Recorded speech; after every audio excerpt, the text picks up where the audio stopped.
Hola, yo soy Daniel Toro. El día de hoy les voy a estar hablando de un tema que me encanta y que además sé que es muy importante para todas las personas que se dedican al arte. Hoy les voy a estar hablando de los derechos de autor.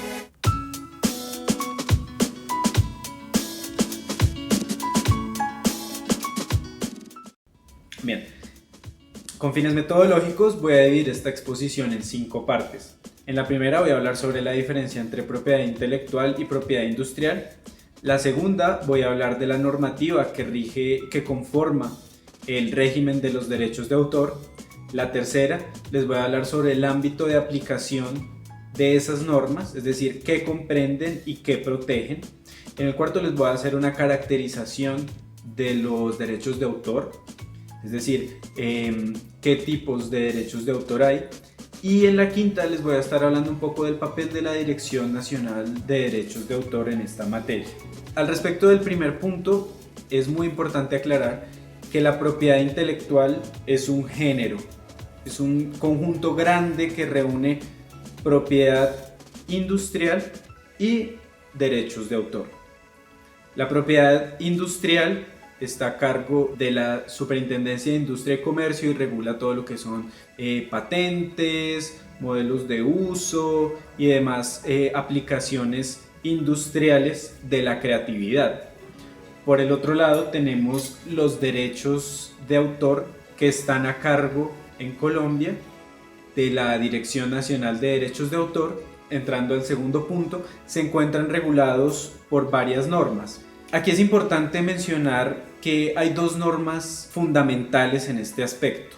La primera es la decisión 351 de 1993. Esta es una norma expedida por la Comunidad Andina de Naciones. La Comunidad Andina de Naciones es un grupo de países conformado por Ecuador, por Bolivia, por Perú y por Colombia, y que además de configurar una especie de zona de libre comercio, también regula aspectos desde el derecho comunitario, es decir, desde las normas internacionales, como los derechos de autor o como la propiedad industrial.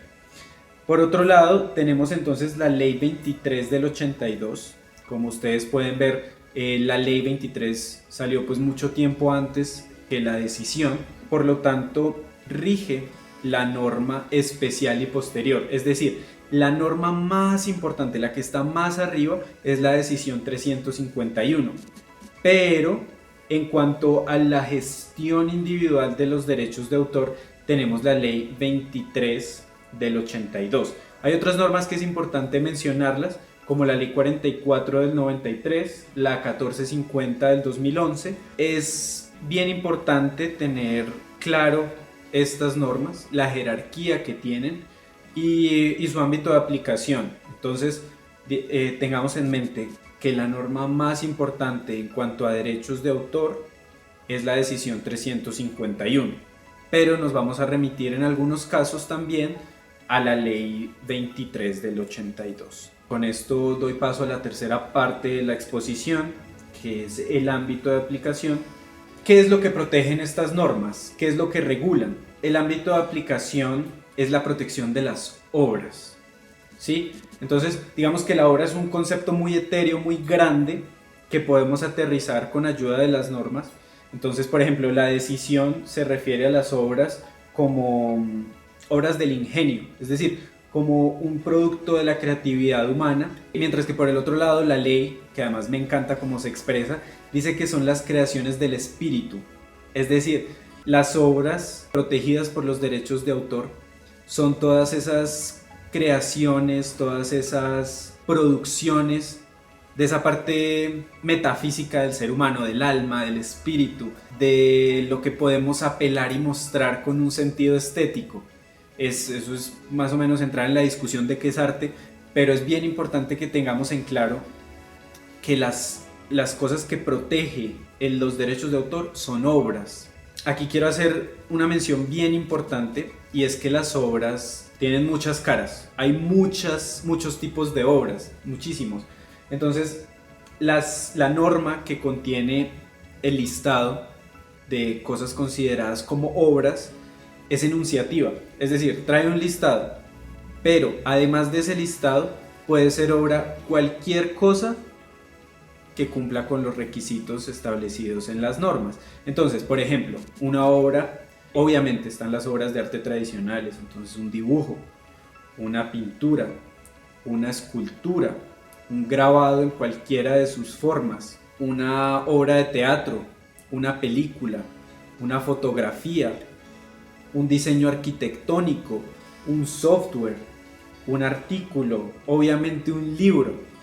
Entonces, la norma trae 3 categorías grandes de obras: lo científico, lo literario y lo artístico. Todo lo que sea invención del ser humano y quepa en esas 3 categorías estará protegido por los derechos de autor. Poemas, canciones, obviamente las canciones, las composiciones musicales que no tengan letra, por ejemplo, los mapas, las antologías, las recopilaciones de poemas o de obras. Eso es lo que está protegido por los derechos de autor. Ahora voy a pasar al cuarto punto, que es la caracterización de los derechos de autor. Hay varios tipos de derechos de autor, 3 en específico. El primero son los derechos morales. El segundo son los derechos patrimoniales. Y en tercer lugar encontramos los derechos conexos. Es relevante hacer esta diferenciación porque tienen características muy distintas y tienen tratamientos muy diferentes que les otorga la normatividad. Por ejemplo, en primer lugar tenemos a los derechos morales. ¿Qué son los derechos morales? Es la relación del autor con su obra. Entonces, eso es una cosa que nunca va a desaparecer. Por ejemplo, Gabriel García Márquez, así esté muerto, va a ser para siempre el autor de 100 años de soledad. Eso que la ley determina como paternidad o como autoría, me parece un mejor término, puede ser reivindicado gracias a los derechos de autor. Entonces, si por ejemplo yo hago un dibujo o hago una pintura o hago un escrito y veo que alguien más lo publica con su nombre, entonces yo puedo hacer uso de mi derecho moral a reivindicar esa obra. Es decir, no, esa obra es mía y puedo probar eso ante un juez. Y pues más adelante podría pedir que se me compense por los derechos patrimoniales, es decir, por el dinero que ganó esa persona explotando mi obra sin mi consentimiento. Otro derecho moral, por ejemplo, es el de conservar una obra inédita. Entonces yo escribo un poema o escribo una novela o un libro cualquiera y nunca lo publico. ¿Por qué? Porque eso es del resorte personal de la persona. Y si no quiere publicarlo, pues nadie puede obligarlo a hacer. Otro derecho moral: oponerse a las modificaciones, oponerse a los atentados integrales de las obras.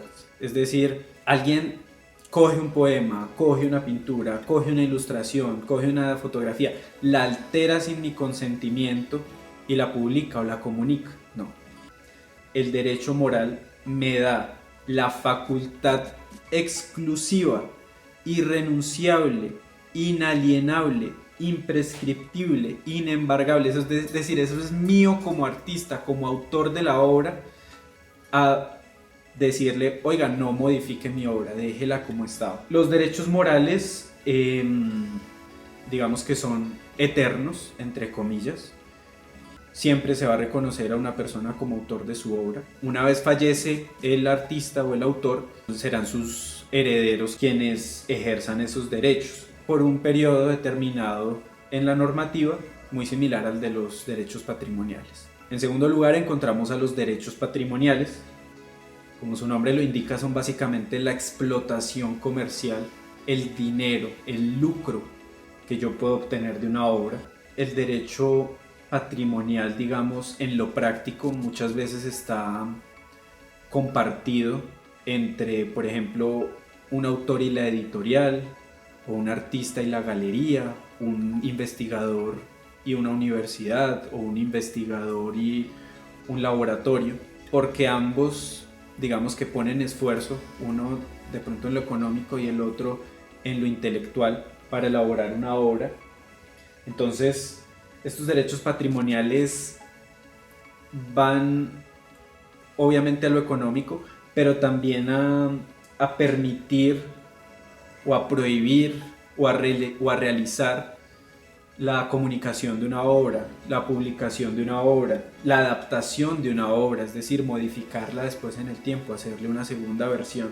Estos derechos patrimoniales tienen un término definido por la norma de 50 años después de la muerte del autor o del artista. Es decir, todo lo que dure la vida del autor más 50 años después de su muerte, contados desde el 1 de enero siguiente a su muerte. Desde ahí hasta ahí van a durar los derechos patrimoniales de autor. Por último, quiero referirme a los derechos conexos, derechos de autor conexos.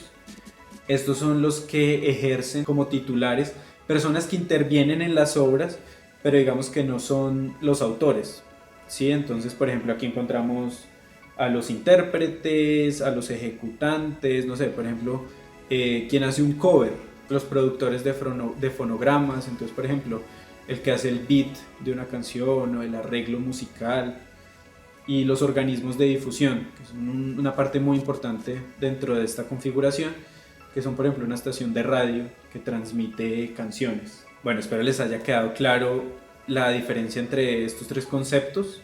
Igual, como siempre, si tienen alguna duda, déjenosla saber en los comentarios. Por último, quiero hacer referencia al papel de la Dirección Nacional de Derechos de Autor, que es la oficina nacional encargada en Colombia para todos los asuntos de derechos de autor. Es decir, si yo quiero, por ejemplo, poner una demanda por plagio o por uso inadecuado, explotación inadecuada de una obra, me dirijo directamente a la Dirección Nacional de Derechos de Autor, quienes estudiarán el caso y pues resolverán como si fueran un juez.